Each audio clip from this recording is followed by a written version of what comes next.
ಬೆಳೆಗಳ ಒಟ್ಟಾರೆ ಉತ್ಪಾದನೆಯಲ್ಲಿ ಪರಾಗಸ್ಪರ್ಶ ಮುಖ್ಯ ಪಾತ್ರ ವಹಿಸುತ್ತದೆ.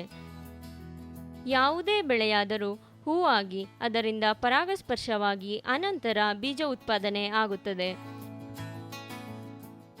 ಕೃಷಿ ಪ್ರಧಾನವಾದ ಬೆಳೆಗಳು, ಯಾವುದೇ ನಮ್ಮ ಆಹಾರದ ಬೆಳೆಗಳಿದೆ, ಆ ಬೆಳೆಗಳಲ್ಲಿ ಪರಾಗಸ್ಪರ್ಶ ಆದ್ರೇ ನಮಗೆ ನಮ್ಮ ಆಹಾರದ ಉತ್ಪಾದನೆ ಆಗುತ್ತೆ.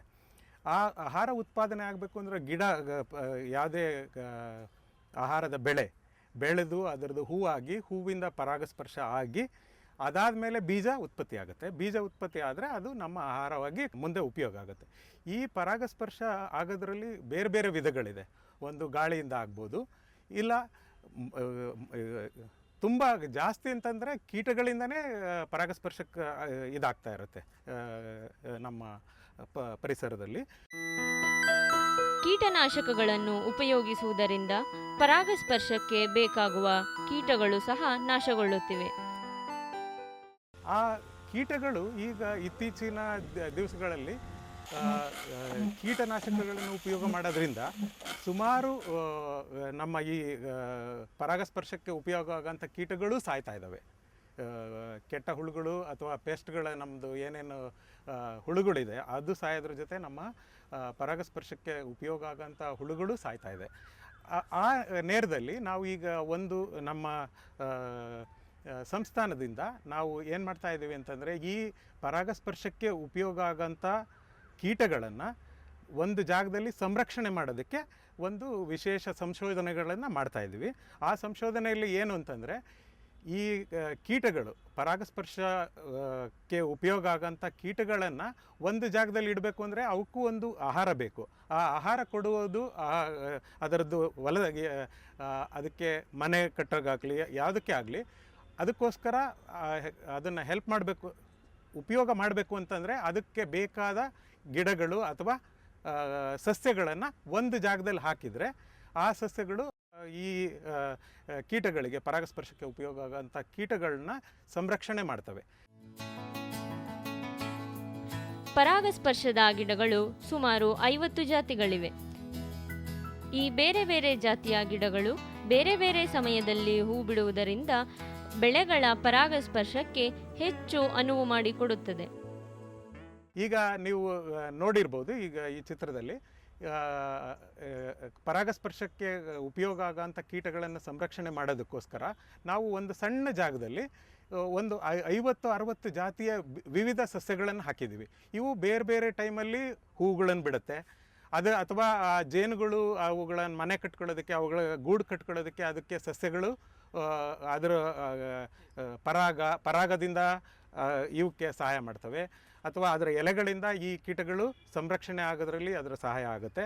ಈ ಸಸ್ಯಗಳು ಸುಮಾರು ಸಸ್ಯಗಳಿದೆ, 50-60 ಸಸ್ಯಗಳಿದೆ. ಅದರಲ್ಲಿ ನಿಮಗೆ ಯಾವ ಸಸ್ಯಗಳು ಯಾವ ಬೆಳೆಗಳಿಗೆ ಉಪಯೋಗ ಆಗುತ್ತೆ ಅದನ್ನೆಲ್ಲ ಇಲ್ಲಿ ನೀವು ನಮ್ಮ ಸಂಸ್ಥಾನದಲ್ಲಿ ಬಂದು ನೋಡ್ಬೋದು, ಅದರ ಬಗ್ಗೆ ಮಾಹಿತಿಗಳನ್ನು ತಿಳ್ಕೊಬೋದು.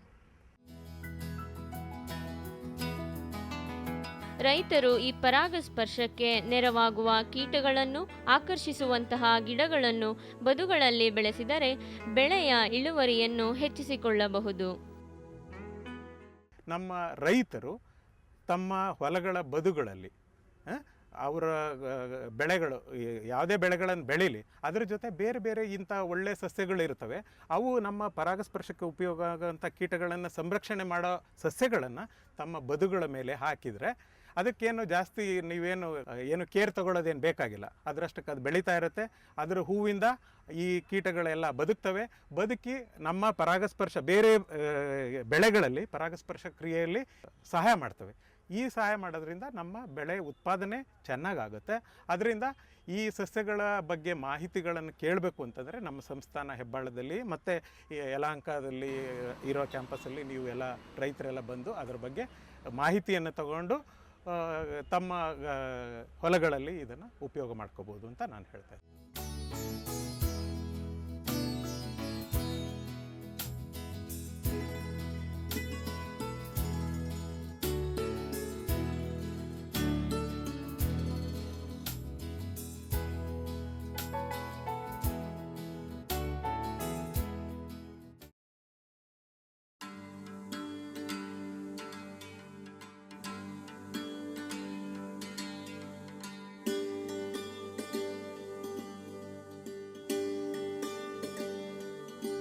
ರೈತ ಬಾಂಧವರು ಸಾಮಾನ್ಯವಾಗಿ ಒಂದು ಬೆಳೆ ಬೆಳೆಯುವುದರಿಂದ ಕೆಲವೊಮ್ಮೆ ಹವಾಮಾನ ವೈಪರೀತ್ಯ, ಮಳೆ ವ್ಯತ್ಯಯ ಮುಂತಾದ ಕಾರಣಗಳಿಂದ ನಷ್ಟ ಅನುಭವಿಸುತ್ತಾರೆ.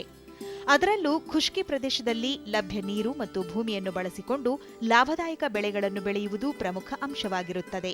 ಹಾಗಾಗಿ ರೈತ ಬಾಂಧವರು ಲಭ್ಯ ಭೂಮಿಯಲ್ಲಿ ಅರಣ್ಯ ಬೆಳೆಗಳು, ತೋಟಗಾರಿಕಾ ಬೆಳೆಗಳು ಮತ್ತು ಪ್ರಮುಖ ಕೃಷಿ ಬೆಳೆಗಳನ್ನು ಬೆಳೆಯಬಹುದೆಂದು ರಾಮನಗರ ಜಿಲ್ಲೆ ಮಾಗಡಿಯಲ್ಲಿರುವ ಕೃಷಿ ವಿಜ್ಞಾನ ಕೇಂದ್ರ ಪ್ರಾತ್ಯಕ್ಷಿಕೆ ಮೂಲಕ ತೋರಿಸಿಕೊಟ್ಟಿದೆ. ಈಗ ಪ್ರಮುಖವಾಗಿ ತಾವೀಗ ನೋಡ್ತಾ ಇರತಕ್ಕಂಥ ತಾಕು ಏನಿದೆ, ಇದು ಸಮಗ್ರ ಕೃಷಿಯಲ್ಲಿ ಏನು ಕೃಷಿ, ತೋಟಗಾರಿಕೆ, ಅರಣ್ಯ 3 ಒಟ್ಟಿಗೆ ಮಾಡ್ತಕ್ಕಂಥದ್ದು ಈ ಒಂದು ತಾಕಿನಲ್ಲಿ ನಾವು ಪ್ರಾತ್ಯಕ್ಷಿಕೆಯನ್ನು ಮಾಡಿದ್ದೀವಿ. ಇದು 20 ಗುಂಟೆಯಲ್ಲಿ ಈ ಒಂದು ಪ್ರಾತ್ಯಕ್ಷಿಕೆಯನ್ನು ಮಾಡಿದ್ದೀವಿ. ಬದುಗಳ ಸುತ್ತ ಆಳವಾಗಿ ಬೇರು ಬಿಡುವ ಹುಲ್ಲಿನ ಬೆಳೆಗಳನ್ನು ಬೆಳೆಯುವುದರಿಂದ ನೀರು, ಮಣ್ಣಿನ ಸಂರಕ್ಷಣೆ ಕೈಗೊಳ್ಳಬಹುದು. ಅಲ್ಲದೆ ಕಳೆ ನಿಯಂತ್ರಣ ಕೂಡ ಸಾಧ್ಯ. ಒಬ್ಬ ರೈತ ಏನು ಇದು ರೈತರ ಹೊಲದಲ್ಲಿ ನಾವು ನೋಡೋದಾದರೆ, ಒಬ್ಬ ರೈತ ಏನು 20 ಗುಂಟೆಯಲ್ಲಿ ಅಥವಾ ಏನು ತಮ್ಮಲ್ಲಿರ್ತಕ್ಕಂಥ ಜಮೀನು, ಅದು ಕೆಲವು ವೇಸ್ಟ್ ಆಗಿರ್ತಕ್ಕಂಥ ಜಮೀನು ಇರ್ಬೋದು, ಅಥವಾ ನೀರಿರ್ತಕ್ಕಂಥ ಜಮೀನು ಇರ್ಬೋದು, ಖುಷ್ಕಿ ಜಮೀನು ಇರ್ಬೋದು, ಅಂಥ ಒಂದು ಜಮೀನಿನಲ್ಲಿ ಈಗ 3 ಏನು ಕೃಷಿ, ತೋಟಗಾರಿಕೆ, ಅರಣ್ಯ ಸಮಗ್ರವಾಗಿ ಇವನ್ನ ಅಳವಡಿಸ್ಕೊಂಡು ರೈತರು ಆದಾಯ ಗಳಿಸಕ್ಕಂಥದ್ದು ಯಾವ ರೀತಿ ಅಂತ ಹೇಳಿದ್ರೆ, ಈಗ ನಮ್ಮ ಈ ಒಂದು ಪ್ರದೇಶದಲ್ಲಿ ಏನೇ ನಾವು ಒಂದು ಜಮೀನಿನ ಸುತ್ತ ಏನು ಬದುಗಳಂತ ಏನು ಹೇಳ್ತೀವಿ, ಬದುಗಳ ಮೇಲೆ ನಾವು ಏನು ಆಳವಾಗಿ ಬೇರು ಬಿಡ್ತಕ್ಕಂಥ ಕೆಲವು ಹುಲ್ಲಿನ ಬೆಳೆಗಳು, ಅಥವಾ ನಾವು ಸುಗಂಧ ದ್ರವ್ಯದ ಗಿಡ ಏನು ಹುಲ್ಲನ್ನು ನಾವು ಬೆಳೆದಿದ್ವಿ, ಅದು ಕಸ್ ಅಂತ ತಾವೆಲ್ಲರೂ ಕೇಳಿರ್ಬೋದು. ಈ ಕಸ್ ಅಥವಾ ಲಾವಂಚ ಅಂತ ಹೇಳ್ತಾರೆ, ಲಾವಂಚ ಹುಲ್ಲು ಅಂತ ಹೇಳ್ತಾರೆ.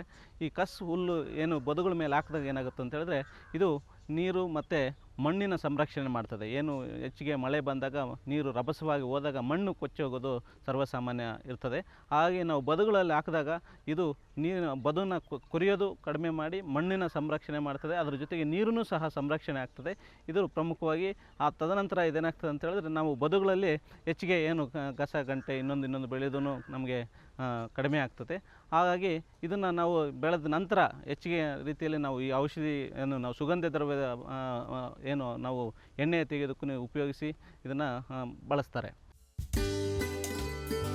ಕೃಷಿ ಭೂಮಿಯಲ್ಲಿ ಹೆಬ್ಬೇವು 15 ಅಡಿ ಅಂತರದಲ್ಲಿ ಬೆಳೆದು ಅದರ ಮಧ್ಯೆ ನುಗ್ಗೆ ಹಾಗೂ ಅದರ ಮಧ್ಯೆ ಲಭ್ಯವಿರುವ ಭೂಮಿಯಲ್ಲಿ ತರಕಾರಿ ಇಲ್ಲವೇ ಹೂವಿನ ಬೆಳೆ ಬೆಳೆದು ನಿರಂತರ ಆದಾಯ ಪಡೆಯಬಹುದಾಗಿದೆ.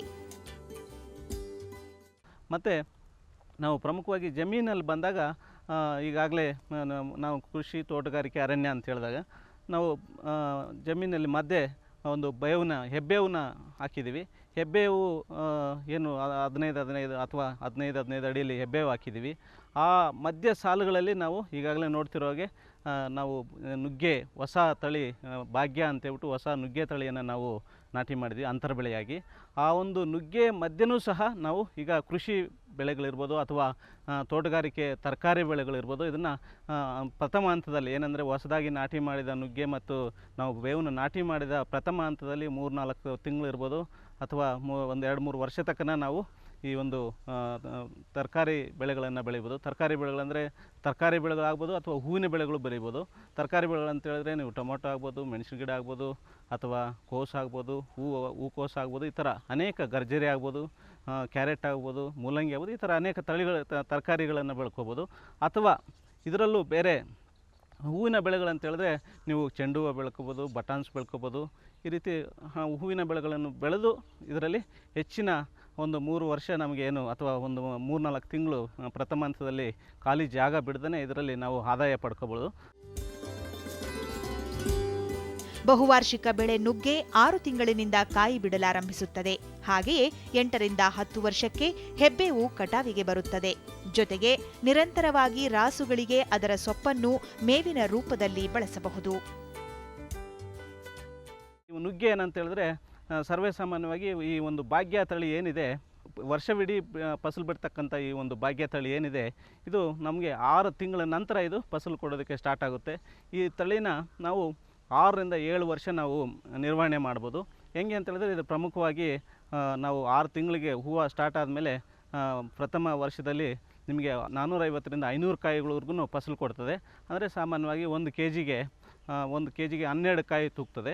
ಅವು ಒಂದು ಗಿಡಕ್ಕೆ ಸರ್ವೇ ಸಾಮಾನ್ಯವಾಗಿ ತಗೊಂಡ್ರೆ ನಾವು 30 kgವರೆಗೂ ಫಸಲು ಕೊಡುವಂಥ ಒಂದು ತಳಿ ಇದು. ಹಾಗಾಗಿ ವರ್ಷವಿಡೀನೂ ಸಹ ಇದು ಲಭ್ಯ ಇರ್ತದೆ ಮಾರುಕಟ್ಟೆಯಲ್ಲಿ. ಹಾಗಾಗಿ ರೈತರಿಗೆ ನಮಗೆ ಒಂದು ಗಿಡದಿಂದ ಸರ್ವೇ ಸಾಮಾನ್ಯವಾಗಿ ಆಲ್ಮೋಸ್ಟ್ 2-2.5 ಸಾವಿರ ರೂಪಾಯಿ ಆದಾಯ, 2,000 ರೂಪಾಯಿವರೆಗೂ ಆದಾಯ ಬರುವಂಥ ಸನ್ನಿವೇಶ ಇರ್ತದೆ. ಹಾಗಾಗಿ ತರಕಾರಿ ಬೆಳೆಗಳನ್ನು ಸಹ ರೈತನಿಗೆ ಒಂದು ಪ್ರಥಮ ಹಂತದಲ್ಲಿ ಒಳ್ಳೆಯ ಲಾಭ ಸಿಗ್ತಕ್ಕಂಥದ್ದು. ಬಹುವಾರ್ಷಿಕ ಅಂತೇಳಿದ್ರೆ ಇದು ನುಗ್ಗೆ ಬಹುವಾರ್ಷಿಕ ಬೆಳೆ ಆಗಿರೋದ್ರಿಂದ ಪ್ರತಿ ವರ್ಷ ಇದನ್ನು ಕಟಾವು ಮಾಡಿ ಸ್ವಲ್ಪ ನಿರ್ವಹಣೆ ಮಾಡಬೇಕು. ಅಂದರೆ ನಾವು ಕ್ಯಾನೋಪಿ ಮ್ಯಾನೇಜ್ಮೆಂಟ್ ಅಂತ ಹೇಳ್ತೀವಿ. ಆ ನಿರ್ವಹಣೆ ಮಾಡಿದಾಗ ಇದನ್ನು 6 ವರ್ಷ ಈ ರೀತಿಯಾಗಿ ನಾವು ಮೇಂಟೈನ್ ಮಾಡೋದು. 2ನೇ ವರ್ಷದ ನಂತರ ಇದು ಆಲ್ಮೋಸ್ಟ್ ನಿಮಗೆ 1,000ರಿಂದ 1,500 ಕಾಯಿ ಬಿಡುವಂಥದ್ದು ಇದಕ್ಕೆ ಒಂದು ಇದಿದೆ. ಹಾಗಾಗಿ 1,500 ಕಾಯಿ ಅಂತ ಹೇಳಿದ್ರೆ ನಿಮಗೆ 40ರಿಂದ 50 kg ಅಥವಾ 60 kgವರೆಗೂ ಬಿಡ್ತಕ್ಕಂಥದ್ದಿದೆ. ಅದು ಸಹ ಪ್ರತಿ ವರ್ಷ ಈಗ ನಾವು ಕಟ್ ಮಾಡಿ ಹೊಸ ಚಿಗುರು ಬಂದಾಗ ಇದನ್ನು ನಿರ್ವಹಣೆ ಮಾಡಿದಾಗ ಈ ರೀತಿ ಹೆಚ್ಚಿನ ಫಸಲು ಬಿಡುವಂಥದ್ದು ಈ ತಳಿಯ ಗುಣ ಹೊಂದಿರತಕ್ಕಂಥದ್ದು. ಹಾಗೆ ನಾವು ಹೆಬ್ಬೇವು ಬಹುವಾರ್ಷಿಕ ಬೆಳೆ ಆಗೋದ್ರಿಂದ ನಿಮಗೆ 8ರಿಂದ 10 ವರ್ಷಕ್ಕೆ ಹೆಬ್ಬೇವು ನಮಗೆ ಕಟಾವು ಬರ್ತದೆ. ಹೀಗಾಗಿ ಒಟ್ಟಾರೆ ಒಂದು ಮರಕ್ಕೆ ನಾವು ತಗೊಂಡಾದ್ರೂ ಹೆಬ್ಬೇವಿನ ಒಂದು ಮರ ಅಥವಾ ಏನು ಅದರ ಒಂದು ಕಟ್ಟಿಗೆ ಭಾಳ ಉಪಯುಕ್ತತೆ ಇದೆ. ಹಾಗಾಗಿ ಅದ್ರ ಜೊತೆಗೆ ಹೆಬ್ಬೇವುದು ಇನ್ನೊಂದು ಏನಂತ ಹೇಳಿದ್ರೆ ನಮಗೆ ಮೇವೂ ಸಹ ಆಗ್ತದೆ. ಯಾಕಂತೇಳಿದ್ರೆ ಹೆಬ್ಬೇವು ಒಂದು ಮೇಕೆಗಾಗ್ಬೋದು ಅಥವಾ ಕುರಿಗಾಗ್ಬೋದು, ಇತರ ಪ್ರಾಣಿ ಇದಕ್ಕೂ ಸಹ ಇದು ಮೇವಾಗಿ ಸಹ ಇದರ ಒಂದು ಸೊಪ್ಪನ್ನ ಮೇವಾಗಿ ಸಹ ಬಳಸ್ಬೋದು. ನುಗ್ಗೆನೂ ಅಷ್ಟೇ ಸೊಪ್ಪಾಗಿ ಸೊಪ್ಪಾಗಿ ಸಹ ಬಳಸ್ಬೋದು. ಹಾಗಾಗಿ ರೈತರು ಏನಂತ ಹೇಳಿದ್ರೆ ಎಲ್ಲ ಕಾಲದಲ್ಲೂ ಸಹ ಬೇಸಿಗೆಯಲ್ಲಿರ್ಬೋದು ಅಥವಾ ಮಳೆಗಾಲದಲ್ಲಿರ್ಬೋದು ಎಲ್ಲ ಕಾಲದಲ್ಲೂ ಸಹ ಮೇವಿನ ಒಂದು ಕೊರತೆಯನ್ನು ನೀಗಿಸ್ಕೊಳ್ಳೋದಕ್ಕೆ ಈ ಒಂದು ಕೃಷಿ, ತೋಟಗಾರಿಕೆ ಮತ್ತು ಅರಣ್ಯ ಇದರಲ್ಲಿ ಅವ್ರಿಗೆ ಅನುಕೂಲ ಆಗ್ತದೆ. ಒಟ್ಟಾರೆ ನಾವು ಹೇಳೋದಾದರೆ ಸಂಪನ್ಮೂಲಗಳನ್ನು ಸದ್ಬಳಕೆ ಮಾಡೋದಕ್ಕೋಸ್ಕರ ಈ ಒಂದು ಕೃಷಿ, ತೋಟಗಾರಿಕೆ, ಅರಣ್ಯ ಇದನ್ನು ಅಳವಡಿಕೆ ಮಾಡಿಕೊಂಡ್ರೆ ಭಾಳ ಉತ್ತಮ ಅಂತೇಳಿ ಈ ಸಂದರ್ಭದಲ್ಲಿ ಹೇಳೋದಕ್ಕೆ ಇಷ್ಟಪಡ್ತೀನಿ. ಮಳೆಗಾಲದಲ್ಲಿ ತರಕಾರಿ ಬದಲು ದ್ವಿದಳ ಧಾನ್ಯ ಬೆಳೆ ಅಥವಾ ಹಸಿರೆಲೆ ಗೊಬ್ಬರ ಬೆಳೆ ಬೆಳೆದು ಭೂಮಿಗೆ ಸೇರಿಸಿ ಭೂಮಿಯ ಫಲವತ್ತತೆ ವೃದ್ಧಿಸಿಕೊಳ್ಳಬಹುದು. ಈಗ 20 ಗುಂಟೆಯಲ್ಲಿ ನಾವು ಸರ್ವೇ ಸಾಮಾನ್ಯವಾಗಿ ಈಗ 12 ಅಡಿಗೆ ನಾವು ನುಗ್ಗೆನ ಹಾಕಿದ್ದೀವಿ. 12 ಅಡಿಗೆ ಹಾಕಿದ್ರಾಗ ನಿಮಗೆ ಆಲ್ಮೋಸ್ಟ್ 130 ಗಿಡ ನಮ್ಮಲ್ಲಿ ಈ ಒಂದು ನುಗ್ಗೆ ಗಿಡನ ಕೂರಿಸ್ಬೋದು.